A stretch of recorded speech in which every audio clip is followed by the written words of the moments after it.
ఏమైంది కళ్యాణ్? ఫోన్ మర్చిపోయాను. సరే బాయ్, జాగ్రత్త. అక్క వెళ్ళిపోయాడా అక్క? వెళ్ళిపోయాడు, రావచ్చు. అమ్మయ్యా, కంగ్రాచులేషన్స్ అక్క, all the best. Thanks Kaveri. ఇక మీదట నీ లైఫ్ అంతా హ్యాపీగా ఉంటుంది. అంతా నీ వల్లే కావేరి. నువ్వు చేసిన ఈ త్యాగం నా లైఫ్ లాంగ్ గుర్తుపెట్టుకుంటాను కావేరి. చాలే అక్క, ఊరుకో. మా అక్క జీవితం బాగుండాలనే కదా నేను ఇదంతా చేసింది. ఇంకేంటి, త్వరలోనే నిశ్చితార్థం, ఆ వెంటనే పీపీ డుమ్ డుమ్, మా అక్కకి పెళ్ళి.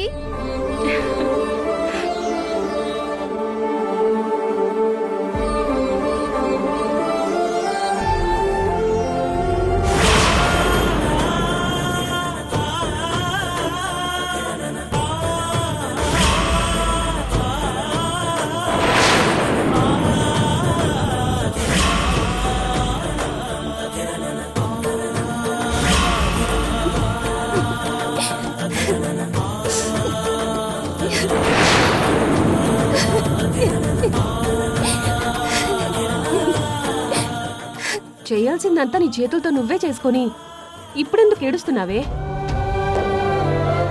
పెళ్ళయి పిల్లలున్నా సరే తనకు నచ్చిన వాడి కోసం ఏ అడ్డదారి తొక్కడానికైనా వెనకాడని అమ్మాయిలున్న ఈ రోజుల్లో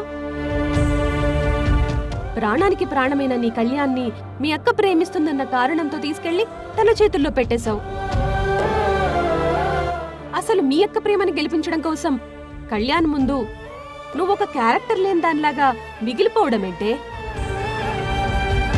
ఇలాంటి త్యాగాల సినిమాల్లో తప్ప రియల్ లైఫ్ లో ఏ అక్క కోసం చెయ్యదు. ఇది మా అక్క జీవితమే. కళ్యాణ్ తనకి దక్కకపోతే అక్క నిజంగానే సూసైడ్ చేసుకుంటుంది. నా ప్రేమ కంటే నాకు మా అక్క ప్రాణమే ముఖ్యం. అందుకేనే నా చేతులతోనే నా గుండెని తవ్వేసి అక్కడున్న కళ్యాణ్ని అక్కకిచ్చేశాను. కానీ ఈ ఏడుపు, ఈ రోజు నువ్వు అనుభవిస్తున్న నరకం ఇంతటితో ఆగిపోదు కావేరి. రేపు వాళ్ళిద్దరికి పెళ్ళయ్యి నీ కళ్ళ ముందే వాళ్ళు హ్యాపీగా ఉంటుంటే అది చూసి నువ్వు తట్టుకోలేవు. నీ జీవితాంతం ఈ ఏడుపు, ఈ బాధ నిన్ను నిలువునా కాల్చేస్తాయే. అక్క సంతోషంగా ఉంటుంది కదే, నాకదే చాలు. మరి నువ్వు జీవితాంతం ఇలా చస్తూ బతుకుతావా? లేదే, నిన్ను ఇలా చూస్తూ నేను ఊరుకోను. ఇదంతా మీ అక్క కోసం నువ్వు ఆడుతున్న డ్రామా అని చెప్తాను. నువ్వు కళ్యాణ్ని ఎంతలా ప్రేమిస్తున్నావో చెప్తాను. హే, నువ్వు గాని కళ్యాణ్కి నిజం చెప్పాలని ట్రై చేస్తే నేను చచ్చినంత ఒట్టు. పిచ్చిదానా, అసలు నిన్నేమనాలో, నీ త్యాగాన్ని చూసి ఏడవాలో, ఏం చేయాలో కూడా నాకు అర్థం కావడం లేదు. నిన్ను నువ్వే నాశనం చేసుకుంటున్నావు కావేరి.